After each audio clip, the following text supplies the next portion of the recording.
Smart people are in the minority. Oh, Aron, you are so right. Everybody loves a baby. That's why I'm in love with you. Pretty baby, pretty baby. And I'd like to be your sister. Mother, dad, and mother too. Pretty baby, pretty baby. Welcome to part 2 of my takedown of Aron Ra and his position on trans. Aron not only took it upon himself to make a Facebook post, of which I was obliged to comment on because of the misleading nature of it. We debated in the comments, and once he decided that I was no longer worth engaging, he deleted my comments. So I can't even go back and screenshot stuff I would like to screenshot. Or, as you saw in my previous video, use the exact same photos Aron used, except for a couple of because I remembered what they were or I had already saved them. This is part 2 and is based upon a recent video Aron did referencing our conversation, and not just us, although I think it was provoked a lot by my conversation, but he also talks about a politician, which has nothing to do with me. So I will not be commenting on that. I think there might be one minor bit I will comment on. Let's get into it. Before we get into this, understand that there won't be any discussion of this in the comments. Oh, not here. No reply there. Nope. Didn't reply. Nope. Not here. Nope. Nope again. You're wrong. Sorry. Nope. Not a reply. Nope. Up. No, I thought we had him. Darn. I recently posted something on Facebook talking about biological, hormonal, developmental, and chromosomal confirmations of intersex or transgender conditions. This is not a subject I ever talk about because I don't know much about it myself. Which is why, maybe, Aron, you should have been expressed a bit more humility in your responses. If you don't know that much about it, then why are you assuming that someone disagrees with you? They're automatically wrong. However, you already stated an error. The post was about DSDs, differences or disorders of sexual development. Some people call intersex. However, trans has nothing to do with that. And that was what initiated my entire commentary on your thread, is that people often try to conflate persons with DSDs with trans people. None of the DSDs apply to trans people unless you admit first that they are one sex or the other, because they have to be trans. They have to have one sex or the other to be trans by definition. I'm about as binary as they come. So I have no personal investment in this topic and no special knowledge to contribute to it. That's why I never made a video about this before, and I don't expect to make another one after this either. It's not my subject. Agreed. You should have just stayed out of it. What the heck does binary as they come mean? But almost every day, some idiot on the interweb says atheists don't know what a woman is. Well, atheist here, and I'm coming to a similar conclusion because a lot of atheists cannot define a woman. This is from Dr. Emma Hilton. She is a developmental biologist. She has published. She has papers. She knows her stuff. Female. Well, first of all, a woman is an adult human female. Calling a person a woman designates them, just like calling a horse a mare identifies a adult female horse. So a female is a person whose reproductive role, actual, potential, historical, broken, is in the production of ova. Remember that, because Aron will make a statement that there will not be a definition that applies in all cases. This one does. Also, female, any embryo who, at the point of gonadal differentiation, proceeds along an ovarian pathway and not a testes pathway. So, Aron, what's your definition? These bigots may acknowledge that exceptions exist. Bigots. Isn't that an ad hom? Huh. I wouldn't expect that from someone so logical. but they simply refuse to account for them, insisting that everyone everywhere is and always was either male or female, period, and that can never be changed, or that it should never be changed, even if it can be. I thought you did know about biology. Perhaps I was wrong. Um, you know about evolution, right? Yeah. So, what is the reproductive strategy of humans, Aron? We have male and female. The males produce small gametes, the females produce large. The exceptions are people that are broken. Their reproductive system is broken. They are still male or female. And please tell me how you think somebody can actually change sex, because you can't. When in fact, those trolls can't come up with a single consistent definition themselves, not one that applies in all cases. So you have one that applies in all cases? Or do you have one that applies in no cases? Aron Ra claims that anti-trans people can't define woman consistently. However, this is not true. Biological definitions of woman are consistent and commonly understood in terms of adult human females, defined by gamete production, ova, reproductive anatomy, and secondary sex characteristics. While exceptions exist, for example, intersex, they are rare and don't invalidate categories any more than colorblindness invalidates vision. Unlike Aron Ra, this definition functions in medicine, law, and biology. They rely on biological sex as a real, meaningful category, even if gender expression varies. Aron Ra has no definition, has yet to provide a definition, but he has no definition that would function in medicine, law, and biology, which is surprising. Because it doesn't matter to them whether that technology exists. Actually, it would matter if it did exist, Aron. What technology do you think we have that changes sex? Anti-trans bigots insist that it must not be used because of their own religious delusions or other petty prejudice being imposed against other people. Anti-trans bigots. In some cases, that could also be pro-woman. Aron really needs to get out more and converse with people that are commonly derided as TERFs, which is meant to be trans exclusionary radical feminist. Aron used to state he was a feminist, so I wonder how he combines these two. But let's look at these people that have issues, like girls losing events to men, women with religious beliefs that are forced to use bathrooms with men. And Aron just thinks that they're bigots.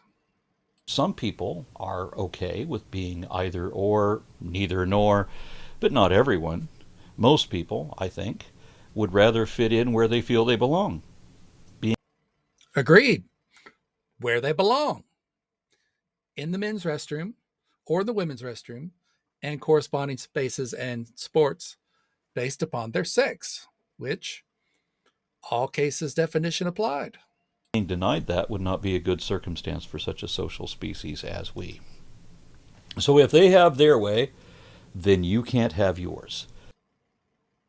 Here would be the rebuttal to Aron's logical argument, as he always claims he is being the logical one. Premise 1, humans are a social species that need to feel they belong. Premise 2, trans people feel they belong in spaces that align with their gender identity. Premise 3, denying them that creates social harm. Conclusion, therefore, they should be allowed into opposite sex spaces, even if others object, because otherwise, if they have their way, you can't have yours.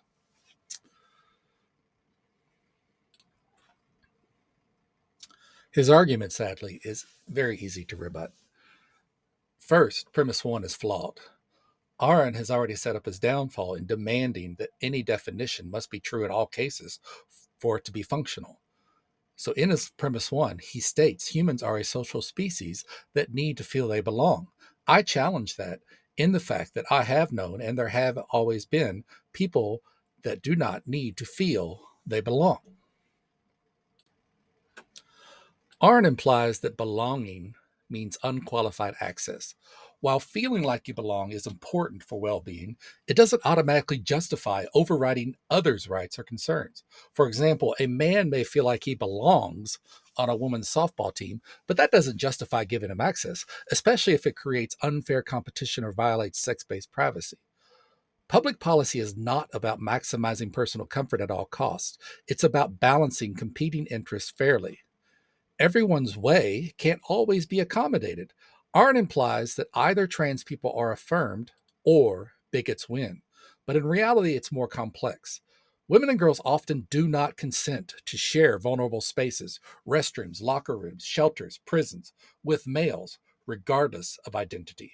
If trans individuals' way is to access these spaces, then women's way is violated, especially when their consent is ignored or overridden. Competing rights must be mediated, not framed as one side preventing the other from existing. Additionally, he presents a false dichotomy: inclusion versus exclusion. Aron presents a zero sum game. Either trans people are denied inclusion or others are denying them unjustly. But this ignores middle ground solutions. Third spaces, single stall restrooms, or trans specific accommodations can respect both trans inclusion and female boundaries. Protecting sex based spaces isn't exclusionary bigotry, it's recognizing legitimate rights and vulnerabilities of both parties. Finally, Aron appeals to emotion over substance. I have said this repeatedly. He states, "You can't have yours," emotionally framing the issue as cruel denial, but doesn't engage the actual policy question. Are subjective feelings of identity sufficient grounds to override material, sex based distinctions in every context? This framing avoids the hard question: what should society do when rights conflict? Yes, people want to belong, but public policy must consider more than belonging. It must weigh the reality of biological sex, the rights to privacy versus fairness, and the consent of those already in the space. Trans inclusion cannot mean female exclusion. Aron's framing ignores the very real, very justified concerns of women and girls in order to score rhetorical points. They want to restrict your right to even to your very identity, just so that they can enjoy their right not to even consider you. So, reconstructed, this would look like: Premise 1, trans people have the right to identify however they wish. Premise 2, critics don't want to consider or acknowledge those identities. Conclusion: therefore, critics are unjustly restricting trans people's right to self-identify so they don't have to think about them. For one thing, no one can control what you think you are. Nobody is denying anyone the freedom to self-identify. You can call yourself non-binary, trans, genderqueer, etc. That's your internal sense of self, and no one can stop it. What's at issue is whether others are compelled by law, policy, or coercion to affirm your self-perception, especially when it contradicts biological facts, or treat you as something you are not. For example, biologically female. Your right to identify does not equal a right to compare others to agree. Aron is also mischaracterizing the opposite side. He paints critics as people who want to deny trans people's existence just to protect their comfort. This is a straw man. Most critics are not demanding that trans people disappear. They're objecting to specific consequences of policies based on identity, access to sex segregated spaces, compelled speech, e.g., pronouns, also called pronoun policing, medicalization of children. This isn't about not considering you, it's about drawing the line between belief and obligation, something Aron should be very familiar with. Nobody has a right to be affirmed by others. Aron implies that if people don't validate your identity, they're violating your rights. But that's false. You have a right to your beliefs. Others have a right to theirs. You don't have a right to force others to affirm your subjective self-concept, especially if it conflicts with objective categories like biological sex or contradicts their conscience. Conscience. Freedom of conscience works both ways. If a woman believes that sex matters and doesn't want males in her locker room, that belief deserves as much protection as yours, maybe more.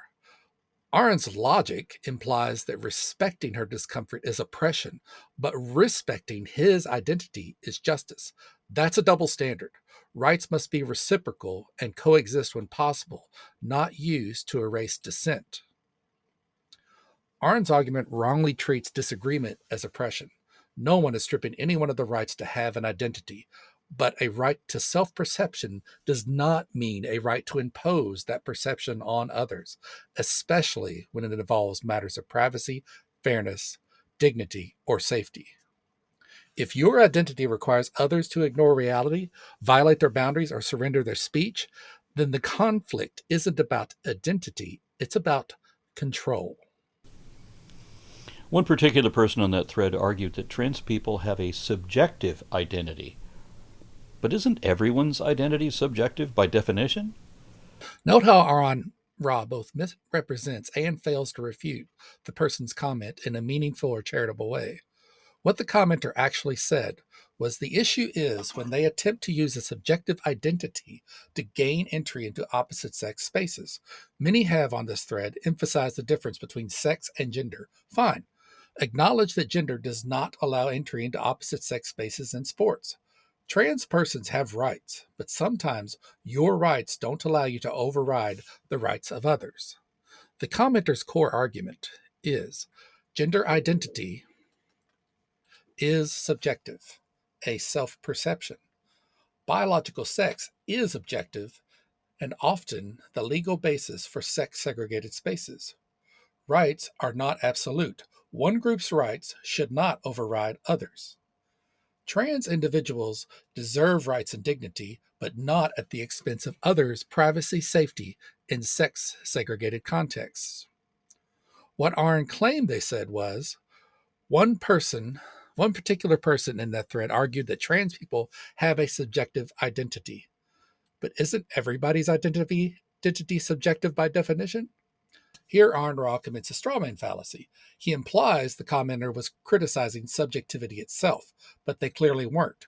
They were distinguishing between subjective gender identity and objective sex-based spaces, and asserting that subjectivity alone shouldn't grant access to certain facilities.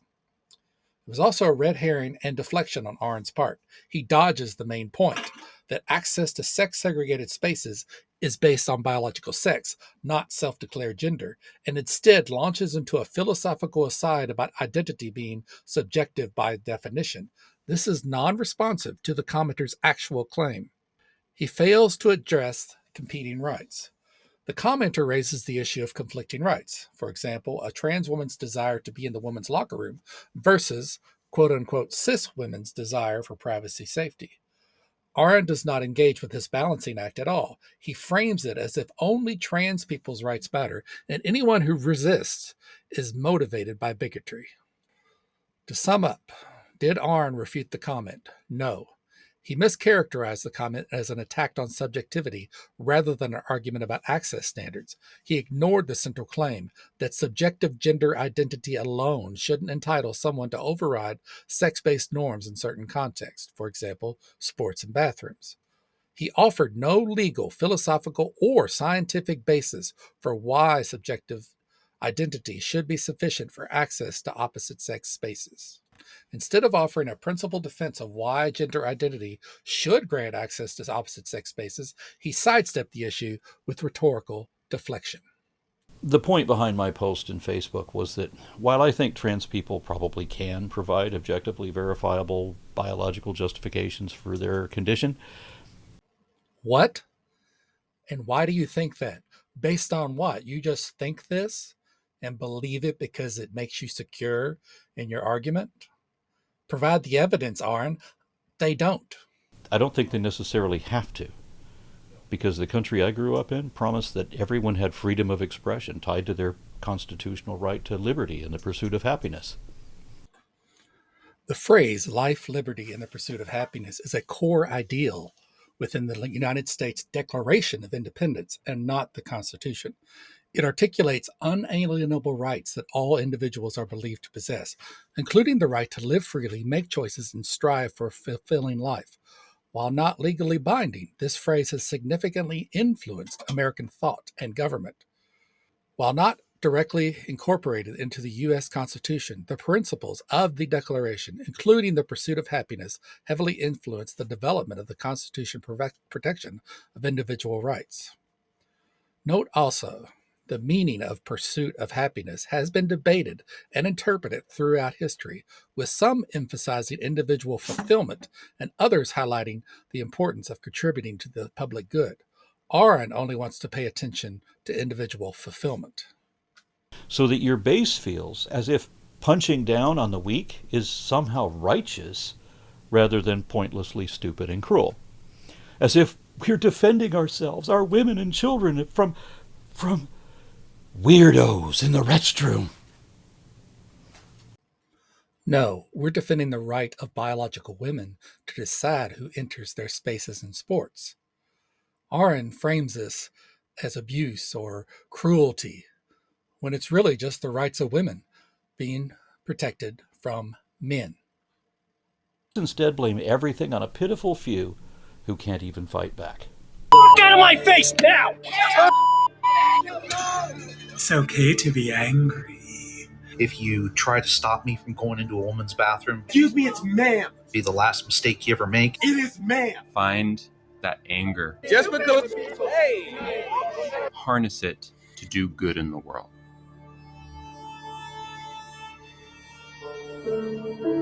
This anger. You're done, man. We can just make a batch and say that some of us well. Anger is probably my primary source of motivation. You want to call me sir again? The thing is, you don't have to leave. You will lose your bit. For everything that I do. Go out, buy a gun. Cut that out now, or you'll go home in an ambulance. It was a call to action or a call to arms. Sorry, man. No to male violence! No to male violence!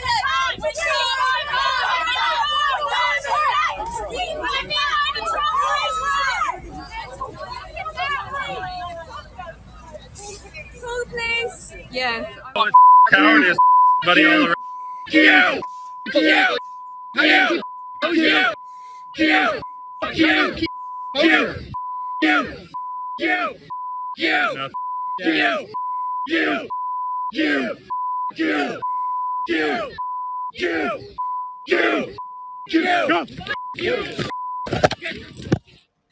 Now, here's another angle of that attack, and look at how many police are there witnessing Chris being menaced and then assaulted. People probably want. How do you keep your? What? How do you keep posure? Nothing.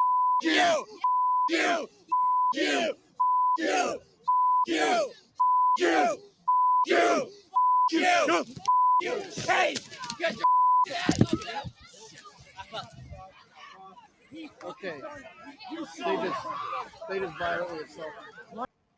As we can see, Aron is simply wrong. Trans-identified persons can and do fight back.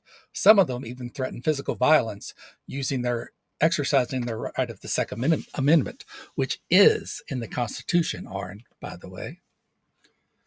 Here we have the New York City Commission on Human Rights, and this is the guidelines to enforce the law of discrimination based on gender identity. The Commission can impose civil penalties of up to $125,000 for violations and up to $250,000 for violations that are a result of willful, wanton, or malicious conduct. So note, even accidentally misgendering a person can cost you up to $125,000. There are people with sincere religious beliefs, which are also guaranteed by the First Amendment, to not have to do this. Yet they are being required at their workplace to say something that violates their religious teachings, and they could be fined if they do not do so. In this discussion that I had on Facebook, this one ignorant bigot demanded, just like Senator Bald Paul did, that anyone going into a public restroom may be profiled based on appearance and ID'd if they are considered suspect. Aron offers no evidence for this claim because it's false. I am the bigot, and I did not say that. He misconstrues virtually everything someone says on this subject, yet he claims to have no dog in this fight. Or are they doing something else that is intrusive, unethical, or maybe even criminal? Is there some offense beyond the fact that trans people merely exist in that space? Where else are they supposed to go? Aron asks a rhetorical question in order to score points with his typical audience. No one is claiming this. This is the right of women to keep men out of their spaces. Aron has given no definition of woman that covers all examples and situations. And instead, he's just putting the cart before the horse and saying, these men need to be allowed in spaces, and if you don't allow it, you're a bigot. So that if you're not going to the right bathroom based on your birth certificate, then you're going to jail instead. Think about how well that would play out when your slightly effeminate-looking teenage nephew gets carded on the way into the men's room. Or better, when your middle-aged great aunt with her slight mustache gets carded trying to get into the ladies' room. More straw man from Aron. I hate to break it to you, buddy, and you're just a little bit older than me, but effeminate men have been going to the bathrooms based on their sex for as long as we've had separated sex bathrooms. And my middle-aged aunt, she was also going to the bathroom based on her sex with no issues. The one example this guy had was someone who lived as a man but liked to dress up as a woman to inspect their restrooms. Couldn't that person be weeded out by what their ID says? Aron is doing his own policing here. He is saying these men pretend to be women in order to get in women's restrooms. That was never stated by the original poster of this meme. Because I'm the original poster. Aron likes to misrepresent his opponents, or he entirely misses what they say. That was never said. What this was is a response to Aron posting regressively stereotypical images of trans women that he thinks pass, which don't, in order to say, where should this person go? What bathroom should they use? To which I responded, okay, what about these guys? What about Tara J on the top left, exercising his Second Amendment rights to threaten women? What about Lily Tino, infamous, and has finally been canceled?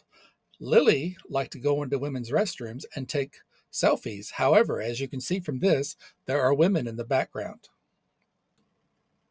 The other four are men that have committed crimes. And at the time of this,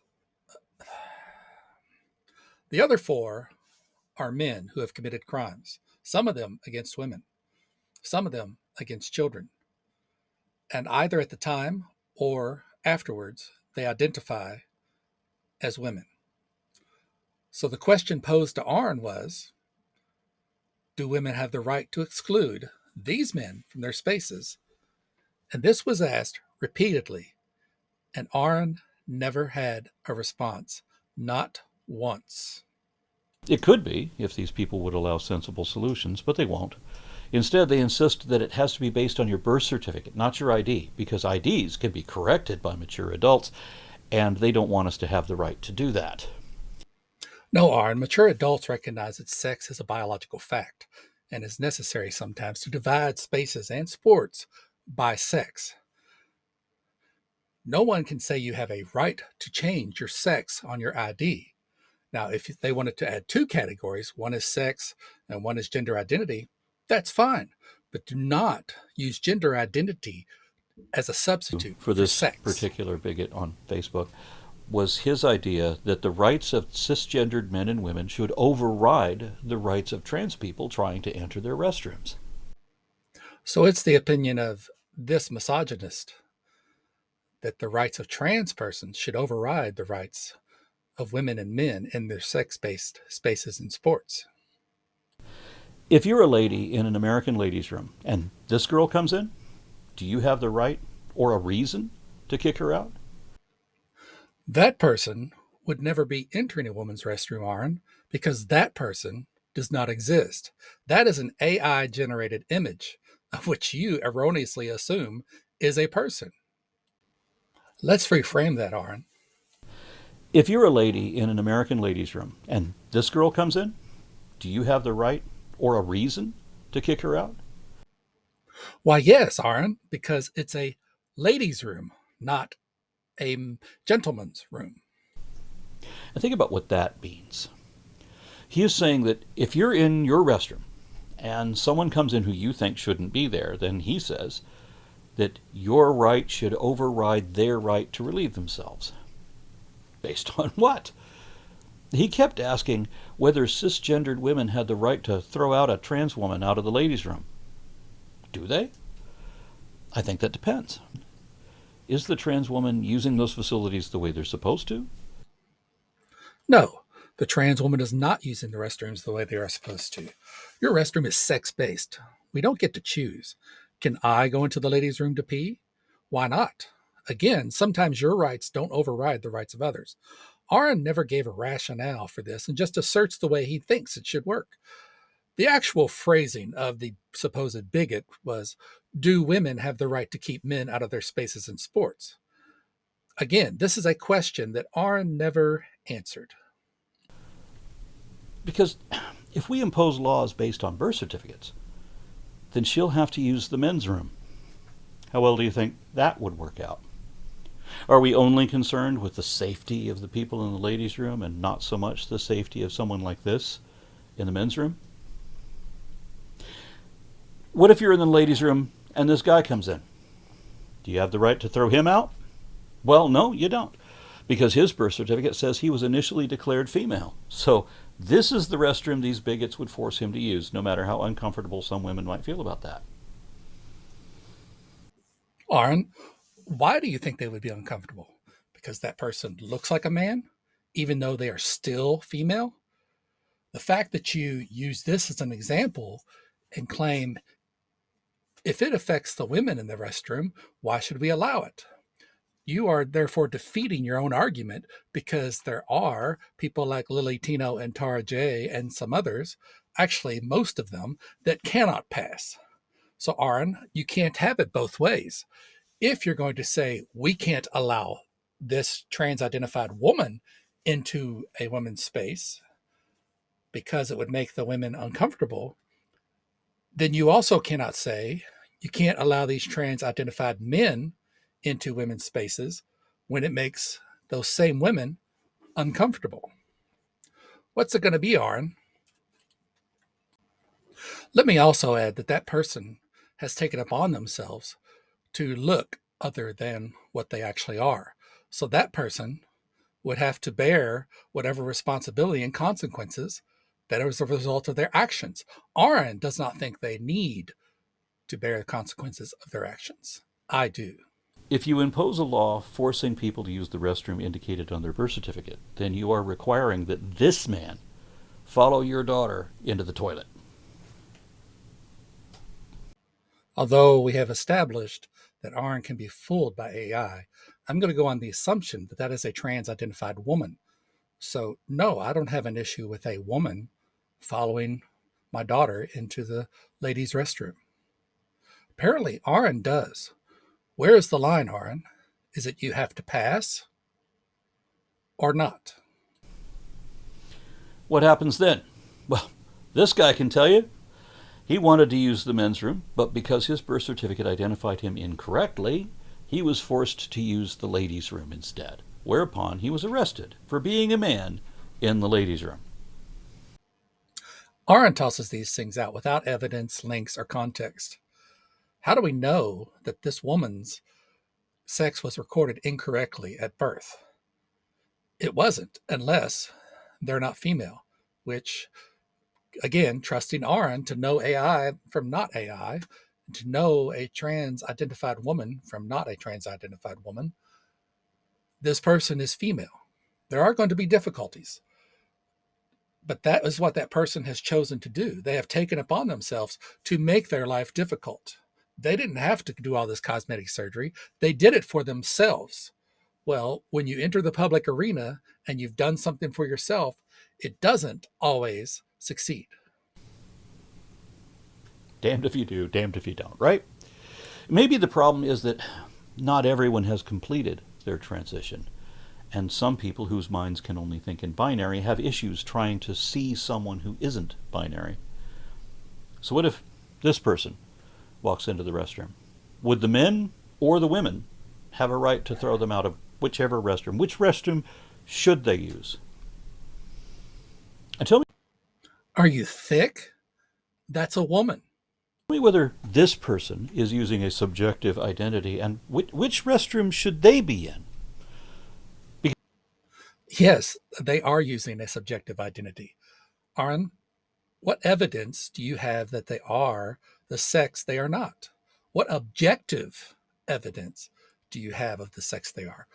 This is where Aron and I disagree. He thinks identity should justify these people using opposite sex spaces. However, I think that it's based on objectivity, objective facts that we can determine. Oh, and by the way, that's a woman. Because it's not like there's one for men, one for women, and a third option, like one for everyone. All cases, no, but there are places that have unisex bathrooms or family bathrooms. But why do we need to worry about it, Aron? Why do we need to placate 1%, actually, according to you, 0.6% of the population? I'm sorry, but those persons have taken it upon themselves to alter their features, deceive people from what they actually are, and use it to enter spaces that they don't belong.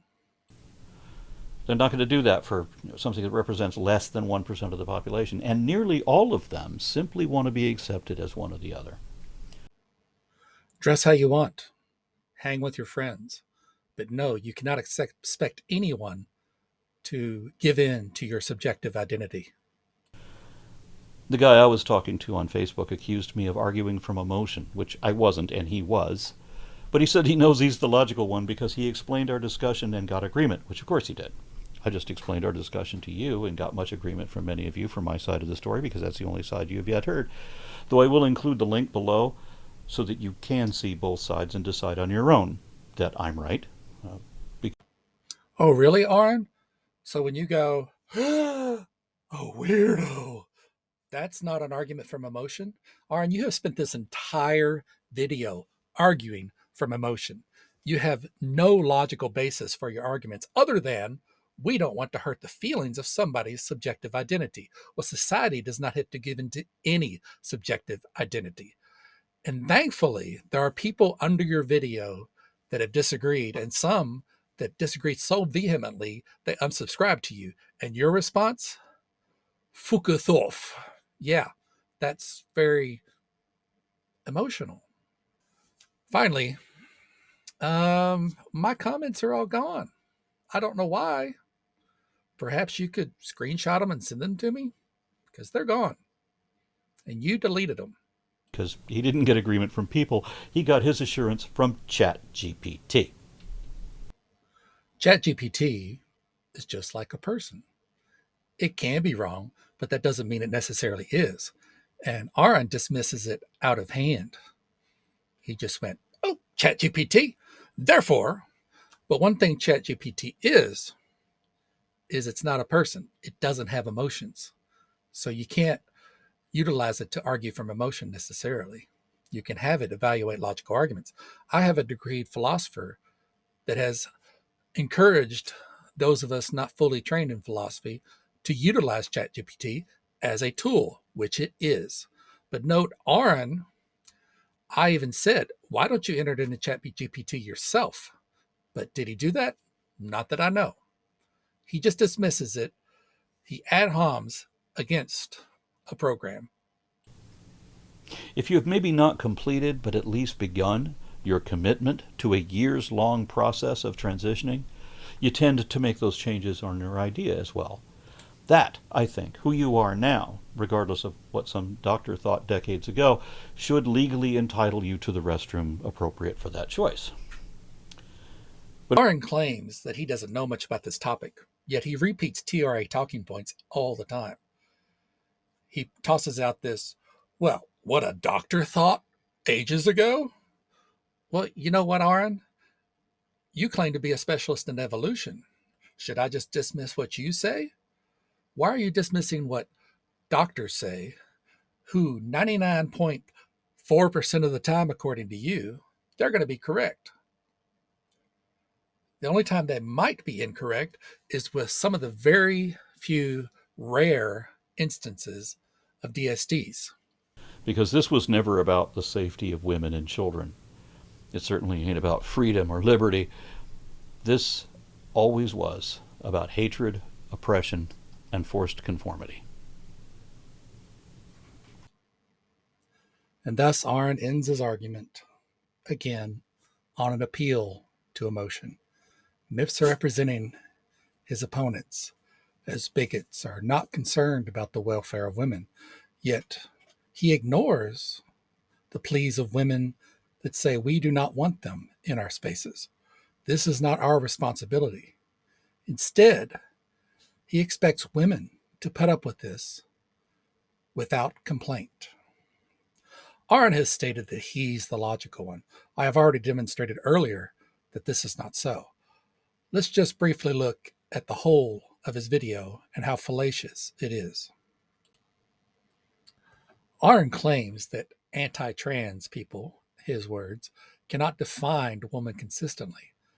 However, biological definitions of women are consistent and commonly understood in terms of adult human females defined by gamete production, ova, reproductive anatomy, and secondary sex characteristics.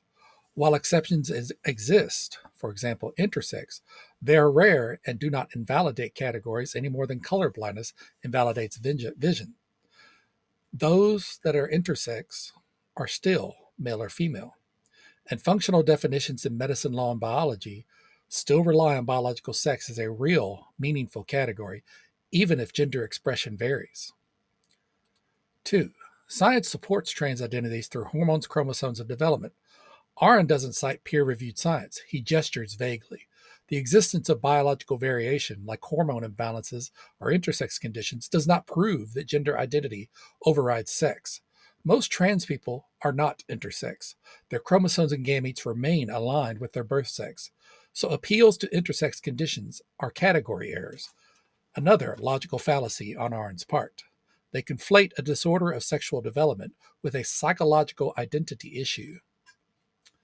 3. Trans identities are subjective, but all identity is subjective. There's a difference between personal identity, interest, personality, and sex classification, which serves objective purposes in law, medicine, and sports. Subjective identity does not obligate society to affirm or accommodate it in all contexts. If someone subjectively identifies as a different race or age, society doesn't usually affirm those identities. Aron claims restroom access should follow ID, not birth certificate. However, birth sex is a biological fact, not an opinion. IDs can be changed by legal fiat, which may not reflect biology. Many critics argue that public policy should not be based on subjective claims.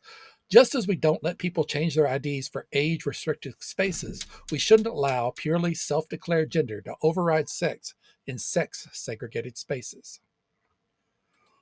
Forcing trans women into the men's room is dangerous. The concern here is real, but so is the reverse. Forcing women to share private spaces with biological males, especially those who have not medically transitioned, raises privacy and safety concerns for women and girls. The solution isn't to force society to affirm identities across the board, but to create accommodations. For example, unisex family restrooms that respect both sides. There are more Republican politicians arrested in bathrooms than trans people. This is an irrelevant comparison, a tu quoque fallacy. The moral or legal failure of one group does not excuse poor policy elsewhere. The concern isn't that all trans people are predators, it's that predators can exploit permissive policies, for example, claiming a female identity and getting their ID changed to enter women's spaces, making enforcement difficult. Aron said this is about political manipulation, not safety. It's true that some politicians exploit wedge issues, but the fact that something is politically useful does not mean it's insincere or unfounded. Many parents, feminists, and survivors of SA express genuine concern about policies that let males into female spaces. Not every objection is politically motivated or hateful. Enforcing birth certificate policies causes absurd results. Absurdities often result from trying to apply a binary legal system to edge cases. This isn't unique to gender laws. A better solution would be a case-by-case policy in public accommodations or more gender-neutral facilities rather than redefining man and women to suit a minority. Conservatives only want to punch down on marginalized people. This is moral posturing, not argument. Many conservatives support women's rights, child safeguarding, and fairness in sports, not out of hate, but from a different moral priorities: privacy, safety, integrity of sex-based categories. Call and dissent bigotry shuts down discussion and assumes bad faith where good faith disagreement may exist. This is about freedom, not biology. Freedom is not absolute. Society limits freedom in many ways to protect the public. For example, age restrictions, driving laws, quarantine. One person's freedom to be affirmed does not override others' freedom to associate, to speak, or to feel safe. There's a balance to be struck, not a blank check for self-identification. Aron Ra-A's video is built on a series of misrepresentation, conflations, and emotional appeals that undermine his core message. While he presents himself as defending human rights, his argument hinges on reframing disagreement as oppression and treating affirmation as mandatory compliance. His key logical and rhetorical failures are: 1. A false equivalence between identity and rights. Aron falsely equates the right to self-identity with a right to be universally affirmed, but rights do not include the power to compel others to adopt your beliefs or language, especially when they conflict with biological reality or personal conscience. 2. Straw man representations of critics. He consistently portrays critics of gender ideology as if they want to erase trans people, derive joy from invalidating others, seek to deny rights arbitrarily. This caricature ignores that many critics support legal protections for adults while raising good faith objections to compelled speech, sex-based policy erosion, or pediatric medical interventions. Aron Ra commits circular reasoning and unfalsifiable claims. He argues that trans people are the gender they claim to be because they claim it, and that not accepting that claim is inherently immoral. This is both circular and non-falsifiable, resting more on personal assertion than on reasoned argument. Appeal to emotion over substance. The video relies heavily on emotional language, invoking trauma, suicide, and bigotry to shut down debate rather than address objections. It treats any refusal to adopt a certain ideological framework as evidence of malice, not to disagreement. He expresses a zero-sum framing of rights. Aron insists that if others don't affirm trans persons' identity, then they're denying their rights. But rights in a pluralistic society must coexist. The idea that if they have their way, then you can't have yours is a false dilemma, manufacturing conflict where negotiation is possible. Aron's video is less a defense of rights and more of an ideological ultimatum: affirm or be labeled a bigot. By distorting the nature of rights, misrepresenting opponents, and collapsing disagreement into hate, he undermines the very civil discourse he claims to champion. A society that respects individual rights must balance self-expression with freedom of thought, speech, religion, and conscience, not mandate uniform belief under threat of moral condemnation. Thank you for watching. I will have part 3 up soon. Please like, share, and subscribe, and comment. Take care.